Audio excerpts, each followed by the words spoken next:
Iqbal, MA and PhD from Cairo University, Egypt, 13 मई 2023 को जामिया मोहम्मदिया के college of Arabic language and Islamic studies में मैंने एक लेक्चरर और प्रीचर की हैसियत से अप्लाई किया और इंटरव्यू के बाद मेरा अपॉइंटमेंट हुआ। अपॉइंटमेंट जब हुआ तो मैं बहुत ही खुश था कि एक ऐसी जगह पे मेरा अपॉइंटमेंट हुआ है जिसका एक लंबा कैरियर है और जिसका कैंपस काफ़ी लंबा चौड़ा है और कॉलेज भी बहुत ही अच्छा लग रहा है देखने में। ये आप लोग देख सकते हैं, ये है कॉलेज। 48 ईयर्स से कॉलेज और जामिया चल रहा है और ये उसका कैंपस है। ये कैंपस है उस जामिया का जहां मैंने शुरू किया है अपना काम एज ए लेक्चरर। ये वो कॉलेज है, college of Arabic language and Islamic studies. इसमें और बहुत सारे कॉलेजेस हैं। ये आयशा सिद्दीका गर्ल्स कॉलेज, आफाक एकेडमी, अस्मा खातून जूनियर कॉलेज,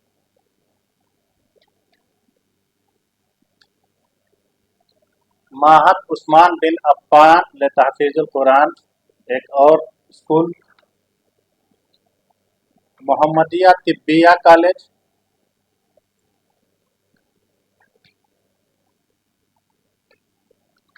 और मौलाना मुख्तार अहमद नदवी टेक्निकल कॉलेज। ये सारे जो स्कूल और कॉलेजेस हैं वो उस जामिया मोहम्मदिया के कैंपस में हैं। मैंने 1 साल तक बतौर लेक्चरर और प्रीचर उस कॉलेज में काम किया। उसके बाद मेरा प्रमोशन हुआ और मुझे प्रिंसिपल बना दिया गया कॉलेज का। कॉलेज का प्रिंसिपल बनने के बाद मैंने कॉलेज के अपलिफ्टमेंट के लिए बहुत कोशिश की कि किसी भी सूरत से जो मेरा यानी ये कह लीजिए फ़र्ज़ है उसको मैं निभाऊं और कॉलेज को आगे बढ़ाऊं। मैंने बहुत सारी चीज़ें कॉलेज के लिए की। उसका प्रॉस्पेक्टस भी, जो इतना बड़ा प्रॉस्पेक्टस है कि अगर आप देखेंगे तो हैरान रह जाएंगे। ये है prospectus college of Arabic language and Islamic studies, जो अरबिक में है और 250 पेजेस में है। ये इसका प्रॉस्पेक्टस है। इसको शॉर्ट करके हमने 60 पेजेस में कर दिया। यहाँ पे जो स्टूडेंट हैं, ये स्टूडेंट डिटेल है जो कि एकेडमिक ईयर 2024 और 25 में थे। इसी तरीके से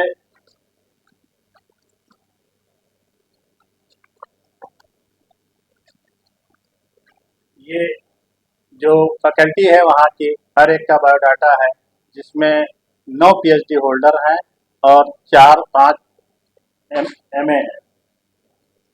तो वो कॉलेज ये था जिसमें हमने काम शुरू किया।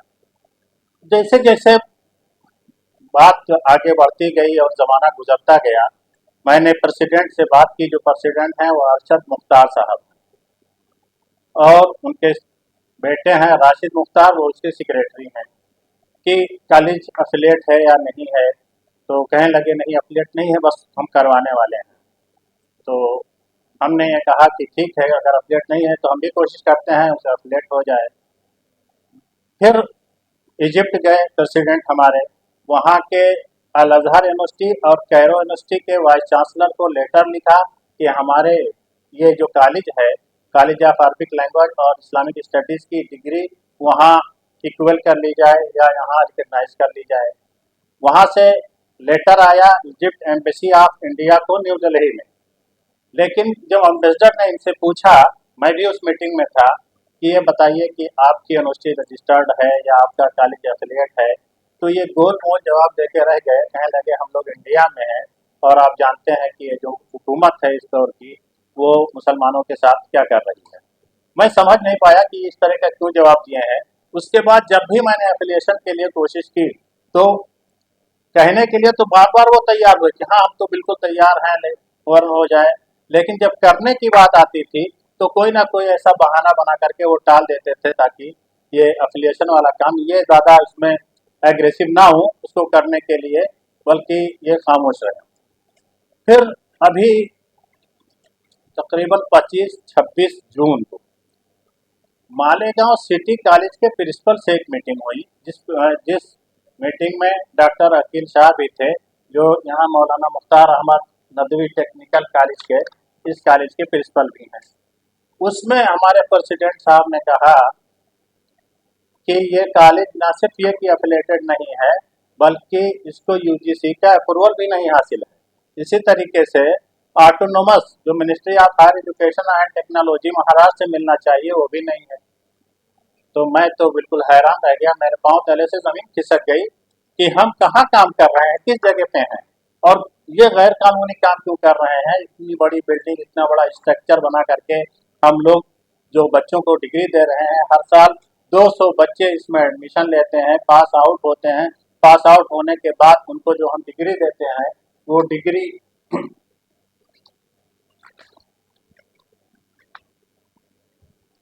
ये BA first year, degree value रहती है, बता रहा हूँ, बीए सेकंड ईयर, जो भी सवाल पूछना अभी पूछ लीजिएगा। मैं अभी बीए थर्ड ईयर, और ये लास्ट में डिग्री है certificate of bachelor of art BA, ये डिग्री दी जाती है इस कॉलेज की तरफ से। मैंने उनसे कहा कि ये सारी डिग्रियां जो हम दे रहे हैं, ये तो इलीगल है, हम लोग कैसे इसको करेंगे, और ये बीए की डिग्री है, कोई मामूली डिग्री भी नहीं है। आलमियत की भी डिग्री देता है ये कॉलेज, जो हमने कहीं रखा है अपने उसको, वो भी है डिग्री। तो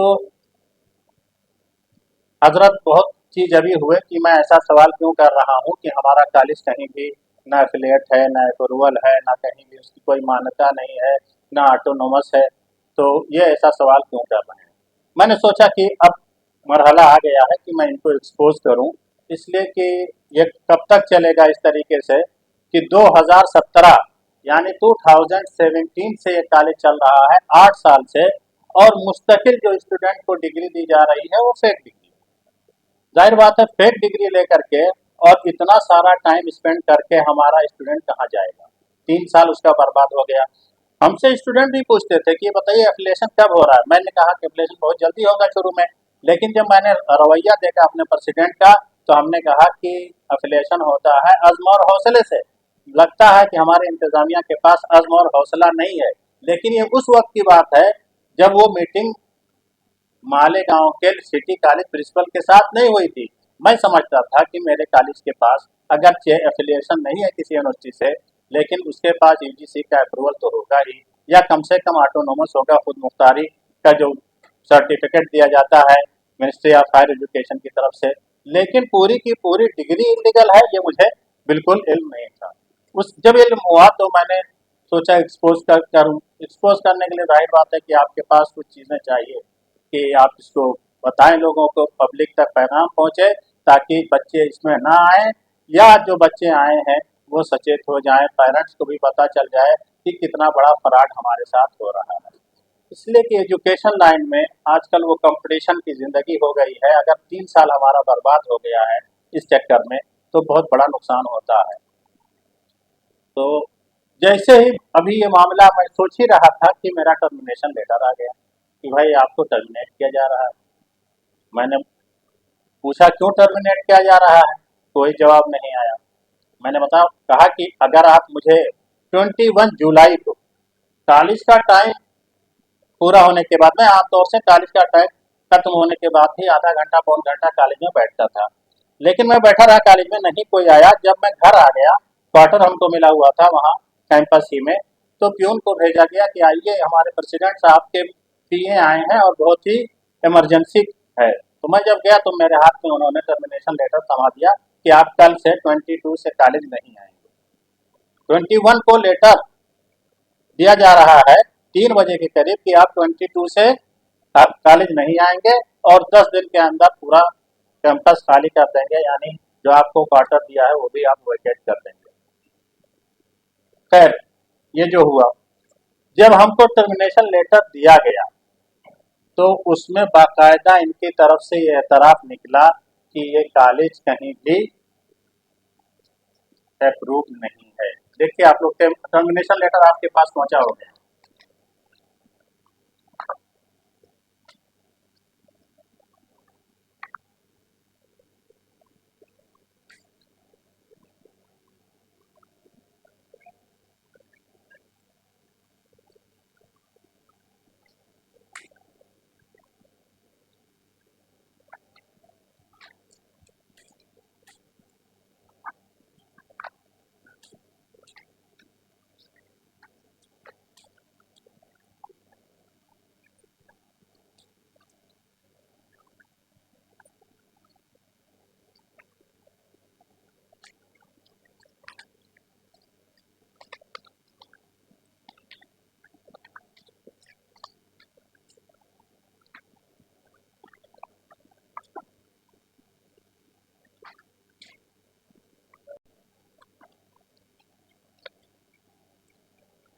इसमें क्या लिखा हुआ है, हमें टर्मिनेट किया जा रहा है।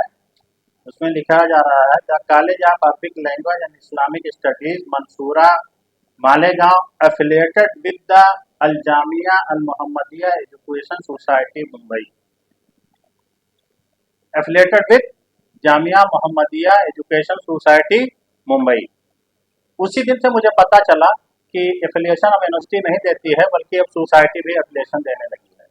तो ये जो इनका फराड था, इन्होंने खुद अपने टर्मिनेशन लेटर में क्लियर कर दिया कि हमारा जो कॉलेज है वो किससे एफिलिएट है, अलजामिया मोहम्मदिया एजुकेशन सोसाइटी से। जब टर्मिनेशन लेटर दिया गया मुझे तो उसमें लिखा हुआ है अलजामिया मोहम्मदिया एजुकेशन सोसाइटी, और यहाँ पे जो डिग्री दी जा रही है स्टूडेंट को उसमें क्या लिखा हुआ है, सिर्फ जामिया मोहम्मदिया एजुकेशन सोसाइटी। यानी इसमें भी जो सोसाइटी का नाम दिया गया वो नाम भी गलत है। लीगल कौन सी है इनकी society, the Al Jamia Al Mohammadia education society. ये देखिए, ये है the Al Jamia Al Mohammadia education society, ये रजिस्टर्ड है यहाँ चैरिटी कमीशन में। लेकिन अल जामिया मोहम्मदिया एजुकेशन सोसाइटी और जामिया मोहम्मदिया एजुकेशन सोसाइटी ये रजिस्टर्ड नहीं है। बाकायदा लेटर है ये सोसाइटी की तरफ से जिसमें ये लिखा हुआ है कि ये रजिस्टर्ड नहीं है। ये देखिए, इसमें लिखा हुआ है कि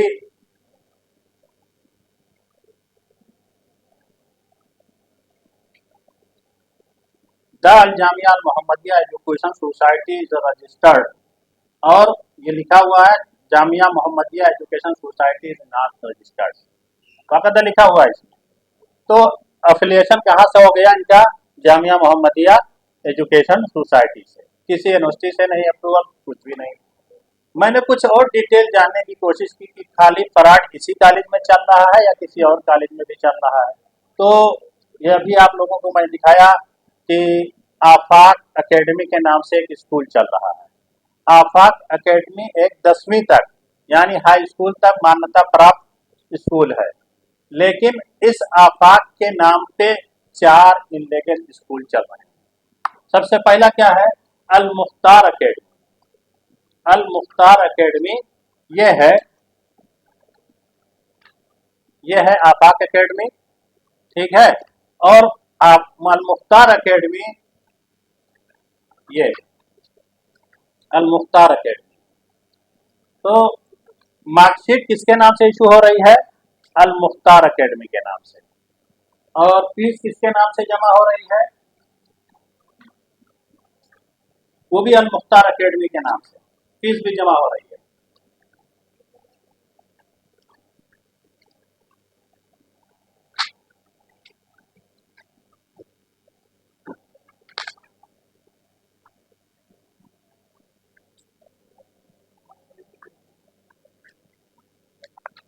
दिया जा रहा है तो आफाक एकेडमी के नाम से दिया जा रहा है। ये अल मुख्तार एकेडमी के नाम से मार्कशीट इशू की जा रही है, बच्चों की फीस भी जमा की जा रही है, किसके नाम से, अल मुख्तार एकेडमी के नाम से। लेकिन जब लिविंग सर्टिफिकेट या माइग्रेशन सर्टिफिकेट इशू किया जा रहा है तो किसके नाम से, आफाक एकेडमी के नाम से। इसका मतलब ये है कि अल मुख्तार रजिस्टर्ड नहीं है, उसको फेक तरीके से आफाक के बैनर के नीचे चलाया जा रहा है। इसी तरीके से एक और है माहद उस्मान बिन अफ्फान, जिसकी फोटो हमने अभी दिखाई आप लोगों को, माहद उस्मान बिन अफ्फान की। तो उसका भी फीस उसकी जमा होती है किसके नाम से? माहद उस्मान बिन अफ्फान।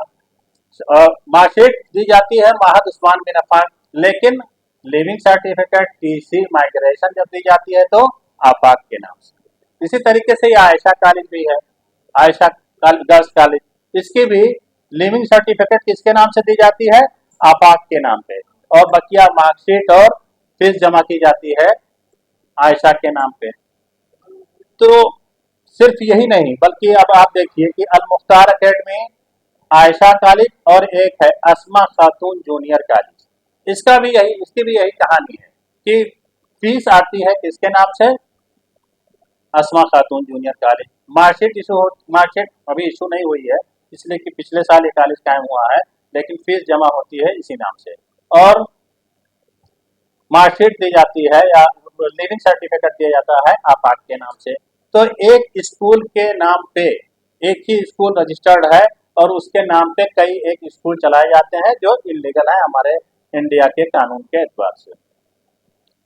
जो फंड कलेक्ट किए जाते हैं वो ज्यादातर कहाँ से आते हैं?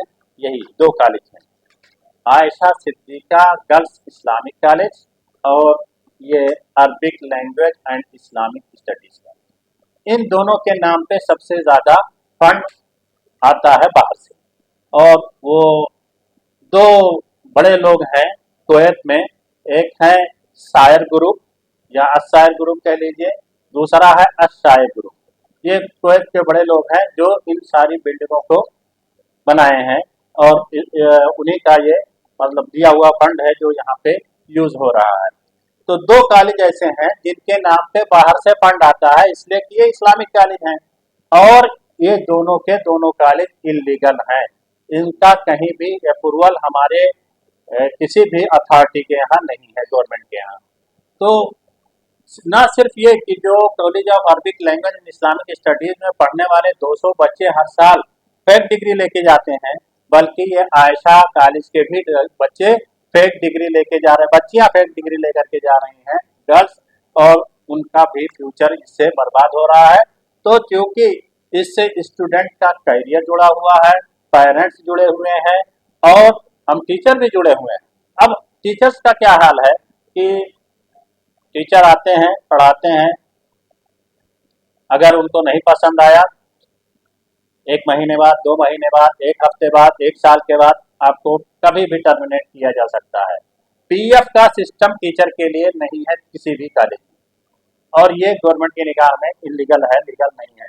टीडीएस भी नहीं है, और जो भी फैसिलिटीज दी जाती है टीचर को एज ए टीचर किसी भी कॉलेज में, और ये तो यूनिवर्सिटी लेवल के चलाते हैं, कहते हैं ये इसका नाम रखा है अल जामिया अल मोहम्मदिया, यानी अ कम्प्रहेंसिव यूनिवर्सिटी, इस्लामिक यूनिवर्सिटी। तो इतनी बड़ी अगर यूनिवर्सिटी आप चला रहे हैं और उसकी इतनी कॉलेजेस इलीगल हैं, जिसकी ये बड़ी बड़ी बिल्डिंगें हैं, तो वो फिर कॉलेज कॉलेज नहीं रहा, बल्कि वो तो एक ऐसा फ्रॉड हो गया कि जिसके बारे में इन्वेस्टिगेशन करना जरूरी है।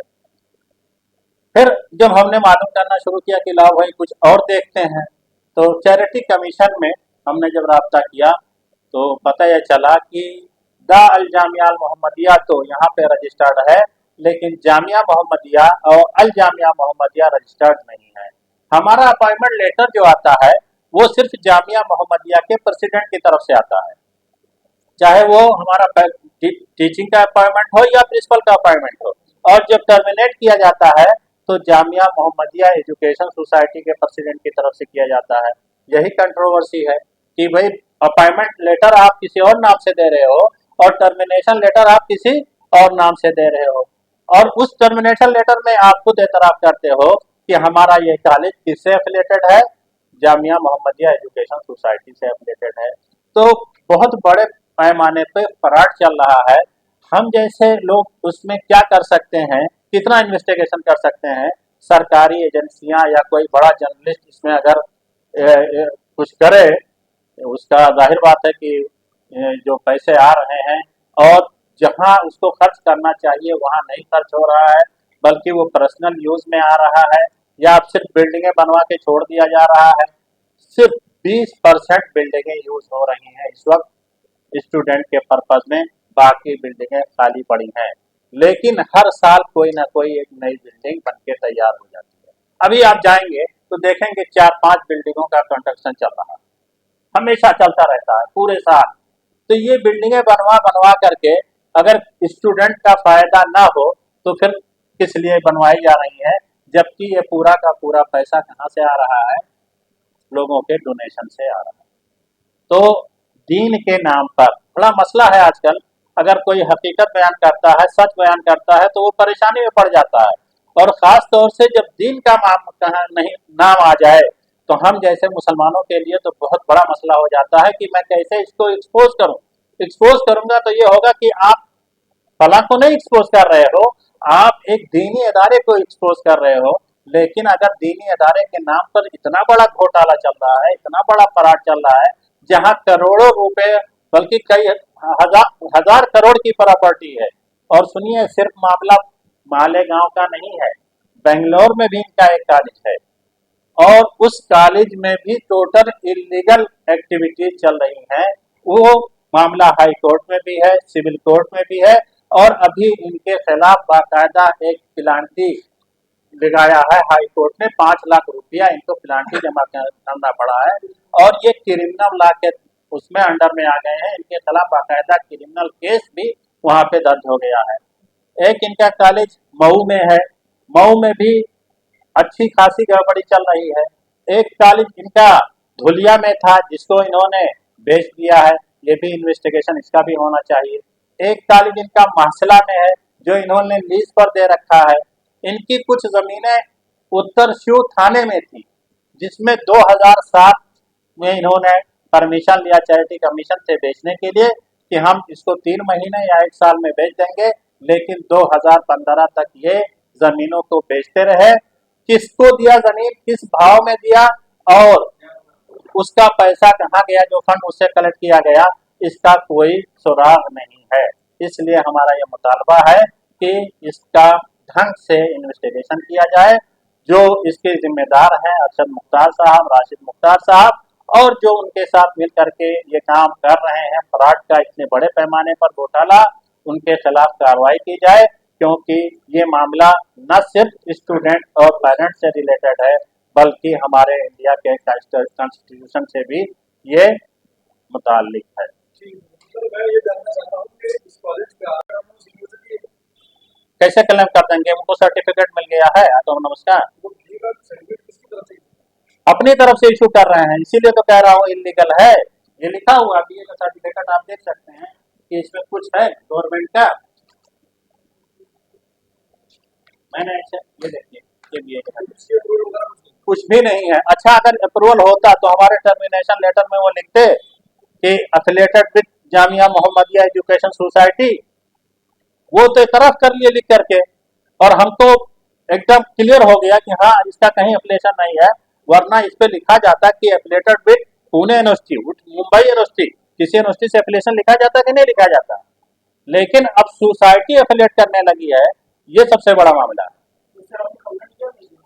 हमने कंप्लेंट कहाँ नहीं किया है, हमने एडिशनल एसपी के यहाँ मालेगांव में कंप्लेंट किया है, हमने एडिशनल कलेक्टर के यहाँ किया है, हमने डीएम के यहाँ किया है, हमने डीईओ जो एजुकेशन के होते हैं, एजुकेशन ऑफिसर वहाँ नासिक में कंप्लेंट किया है, हमने मिनिस्ट्री ऑफ एजुकेशन में मिनिस्टर को कंप्लेंट किया है, हमने चीफ सेक्रेटरी को कंप्लेंट किया है, और additional chief secretary of education को हमने खुद अपने हाथ से ले जाके मंत्रालय में दिया है कंप्लेंट, और अभी चीफ मिनिस्टर को किया है, और होम मिनिस्टर को किया है, यूजीसी को किया है, सबको हमने कंप्लेंट किया। लेकिन बड़ा मसला है भाई, कंप्लेंट तो छोड़िए, एक बार मैंने सिर्फ क्वार्टर खाली करने के लिए अपने एडिशनल डीएम से रिक्वेस्ट किया कि हमको कुछ मोहलत दिला दीजिए कि हम क्वार्टर खाली करने में, हमारी फैमिली हमारे साथ रहती है, बच्चे रहते हैं, बच्चे इन्हीं के स्कूल में पढ़ रहे हैं, हमने उनकी फीस सबमिट कर दी है, उनकी बुक्स ले ली है, उनका यूनिफॉर्म ले लिया है, 1 महीना पढ़ाई का हो गया है, और ये मुझसे कह रहे हैं फौरन खाली करो, मैं कैसे कर दूंगा। कहाँ उठा के लेके चला जाऊंगा पूरा घर। तो अचानक से क्यों निकला? हाँ, वही तो रीजन। मैंने जब रीजन पूछा, लेटर लिखा इनको, इन्होंने कोई जवाब नहीं दिया। फिर मैंने रिमाइंडर लिखा, हफ्ते भर के बाद मैंने रिमाइंडर भेजा, उसका भी कोई जवाब नहीं आया। कहाँ से आता जवाब? मामला यह है कि क्योंकि मैं इलीगल चीजों के खिलाफ आवाज उठा रहा हूँ, अब इसको वो पॉइंट आउट कैसे करें? पॉइंट आउट करें या कुछ कहें तो जाहिर बात है कि खुद ही फंसेंगे। तो कहीं से, और जितने भी हमने अभी तक कंप्लेंट किए, इसका जवाब नहीं आया है। अभी इंक्वायरी बाकायदा नहीं शुरू हुई है, इसीलिए हमको ये प्रेस कॉन्फ्रेंस करना पड़ रहा है, ताकि हम अपने इसको मैसेज को कहाँ ले जाएं, पब्लिक में ले जाएं, मीडिया में ले जाएं, और ढंग से इसका इन्वेस्टिगेशन हो। 17 हमने ईमेल्स किए हैं लोगों को, और शायद कोई डिपार्टमेंट हो जो एजुकेशन से या होम मिनिस्ट्री से मुतालिक हो, जहां हमने कंप्लेंट ना किया हो। सब डॉक्यूमेंट्स हमारे पास मौजूद है, हमने बाकायदा कंप्लेंट किया है, और अब तो हम कंप्लेंट बाकायदा सारे डॉक्यूमेंट्स के साथ कर रहे हैं। ये देखिए,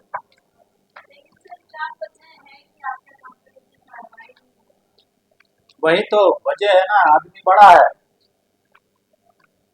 ये देखिए, हाईकोर्ट ने जो 5 लाख का कॉस्ट इम्पोज किया था, किस कंपनी का? वो बेंगलोर का मामला है। क्या बात? बेंगलोर में इनका एक समर इंटरनेशनल स्कूल चलता है, और वो स्कूल भी अभी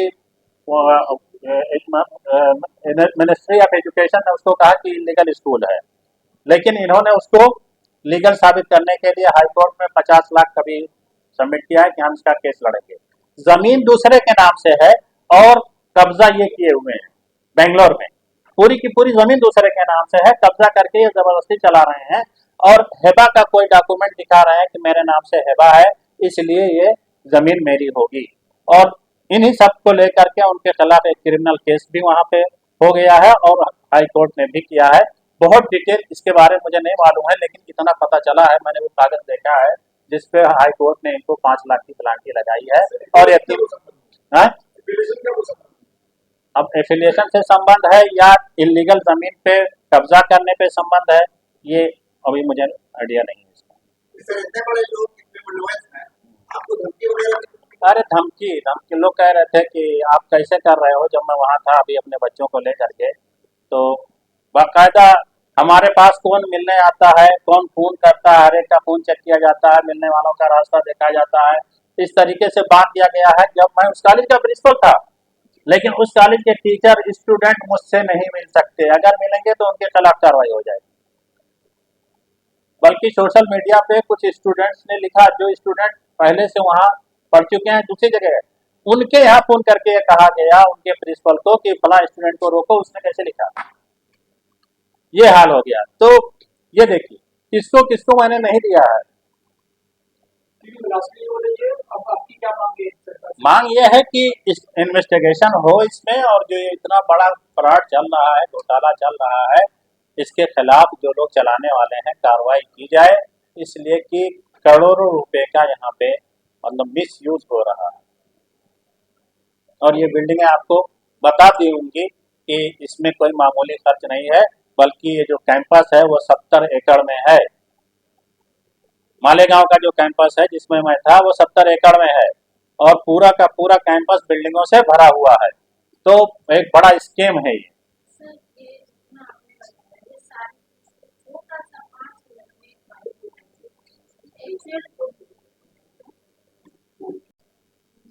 जामिया मोहम्मदिया मंसूरा के अंदर एक कॉलेज है, college of Arabic language and Islamic studies. मैं उसका प्रिंसिपल था, लेकिन जब डिग्री देने की बात आती है तो एक मीटिंग होती है college of Malegaon city college के प्रिंसिपल के साथ, जिसमें हमको ये पता चलता है कि ये कॉलेज ना तो यूजीसी से अप्रूव्ड है, ना ही ministry of education and higher education और टेक्नोलॉजी से ये ऑटोनोमस है, और ना ही किसी यूनिवर्सिटी से इसका एफिलिएशन है। तो हर साल इस कॉलेज में 200 बच्चे एडमिशन लेते हैं, पास आउट होते हैं, उनको बीए की certificate of bachelor in arts दी जाती है। तो इस कॉलेज का एक तरीके से कहीं कोई लीगल हैसियत नहीं है, लेकिन इसके बावजूद बच्चों के स्टूडेंट के साथ इतना बड़ा फ्रॉड किया जाता है, और इस तरीके से धोखा दिया जाता है, उनके करियर को बर्बाद किया जाता है और इसके नाम पे बाहर से करोड़ों रुपया भी वसूला जाता है। तो एक बड़ा स्कैंडल है जिसको एक्सपोज होना चाहिए। और ऐसे ही वो अल मुख्तार एकेडमी, अस्मा खातून जूनियर कॉलेज, महद उस्मान बिन अफ़्फ़ान, आयशा गर्ल्स कॉलेज, ये सारे के सारे इलीगल कॉलेज और स्कूल हैं जो वहाँ पे चल रहे हैं।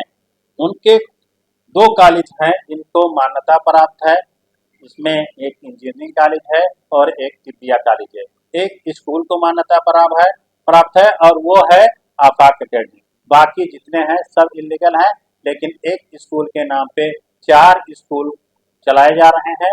और इसी तरीके से कॉलेज ऑफ अरबिक लैंग्वेज में बहुत सारी गड़बड़ियां हैं जो बच्चों को इस तरीके से उनके फ्यूचर से खेला जा रहा है। इस मामले को लेकर के मैंने बहुत कोशिश की, बहुत जगहों पे मैंने अपना एप्लीकेशन दिया, लेकिन कहीं से भी कोई कार्रवाई नहीं हो रही है। इससे पता चलता है कि आदमी बहुत बड़ा है और अंदर से बहुत मजबूत है, काफ़ी पैसों वाला है, जिसके खिलाफ कार्रवाई करना इतना आसान नहीं है। मुझे भी काफ़ी तंग करने की कोशिश की गई, लेकिन अल्हम्दुलिल्लाह मैं हिम्मत नहीं हारा और आज मैं मीडिया के सामने और लोगों के सामने इस बात को रखता हूँ कि इस बड़े फराड और घोटाले का पर्दाफाश किया जाए और जो इसके चलाने वाले हैं उनको सज़ा दी जाए, ताकि कोई आइंदा इस तरह की हरकत ना करे। हमारे मुल्क के लीगल और इलीगल में फ़र्क हो और जो इलीगल एक्टिविटी करे उसके खिलाफ कार्रवाई की जाए। मांग है कि सरकार इतने बड़े पैमाने पर 2017 से डिग्री अलॉट की जा रही है, वो भी बीए की डिग्री, तो ये अब तक दार क्यों है? क्यों नहीं अभी तक आया? क्या कोई एजेंसी, चाहे वो हमारा एजुकेशन डिपार्टमेंट हो या होम अफेयर्स हो या कोई भी जो रिलेटेड हो इससे, यानी हमारे डीएम भी हो सकते हैं, इन्होंने अभी तक क्यों छोड़ रखा है कॉलेज को कि वो इस तरह की हरकत करे, या कॉलेज के या वहाँ के जिम्मेदारों को, वहाँ की इंतजामिया को जल्द से जल्द इस पर कार्रवाई हो, ताकि जो स्टूडेंट हैं उनका कैरियर ना खराब हो और फेक डिग्री ना इशू की जाए।